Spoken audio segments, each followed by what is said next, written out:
നമസ്കാരം. എൻ്റെ നാട്ടിലെ ചക്കിപ്പേരമ എന്ന ഒരു വന ദുർഗ പ്രതിഷ്ഠയുടെ ഉത്സവത്തിന് ആദ്യമായിട്ട് ഞാൻ വരികയാണ്. ആ പാട്ട് കേൾക്കുന്നുണ്ടല്ലോ, അവിടെ അടുത്ത് ചെന്ന് കഴിഞ്ഞാൽ സംസാരിക്കാൻ പറ്റില്ല. അതുകൊണ്ട് ഞാനിപ്പോൾ വരണം. വയലാത്രയിൽ ഞങ്ങളുടെ തറവാട്ടിൽ നിന്ന് ഞാനിപ്പോൾ നടക്കുന്നത് കേട്ടോ. തൃശ്ശൂരിൽ നിന്ന് ഇങ്ങോട്ട് വന്നിട്ട് കുറച്ച് 1 കിലോമീറ്ററോളം നടക്കാനുണ്ട്. ചെറുപ്പത്തിൽ കാരാപാടത്തേക്ക് കനാൽ വഴി പോകുമ്പോൾ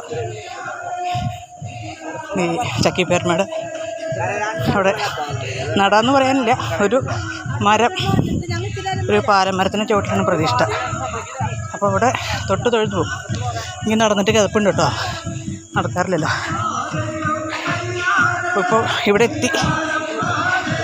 ഞാൻ 2018 ഒരു ഓപ്പറേഷൻ കഴിഞ്ഞ് കിടക്കുമ്പോൾ എനിക്ക് ഓർമ്മ വരുന്നത് ചക്കിപ്പേരമ അവിടെ പോയിട്ട് മുത്തിരി അവിടെ പോയി വിളക്ക് വയ്ക്കണമെന്ന് എൻ്റെ ഒരു ചേട്ടൻ, അദ്ദേഹം മരിച്ചു പോയിട്ട് കുറേ വർഷമായി, അദ്ദേഹം വന്ന് സ്വപ്നത്തിൽ വന്ന് പറയുന്നതായിട്ട് കണ്ടു. അതിനുശേഷം ഞാൻ വന്ന് വിളക്ക് വെച്ചിരുന്നു. എനിക്ക് ഭയങ്കര സന്തോഷമുണ്ടെങ്കിൽ വരാൻ പറ്റിയതിൽ.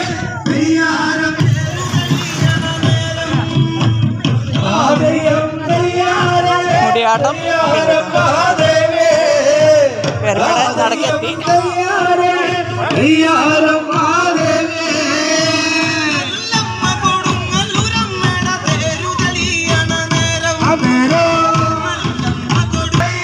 ഇതാണ് പേരമയുടെ നട. ഈ പാലമരത്തിൻ്റെ ചുവട്ടിലാണ് ഞങ്ങൾ പ്രാർത്ഥിക്കാറുണ്ട്. അന്ന് ഇതുപോലെ ഉണ്ടായിരുന്നല്ലോ കേട്ടോ, 35-40 വർഷം മുമ്പ്. ഇപ്പോൾ കുറച്ച് വർഷങ്ങളായിട്ടാണ് ഇത്രയും ഗംഭീരമായിട്ട് ഉത്സവമായിട്ട് നടത്തുന്നത്.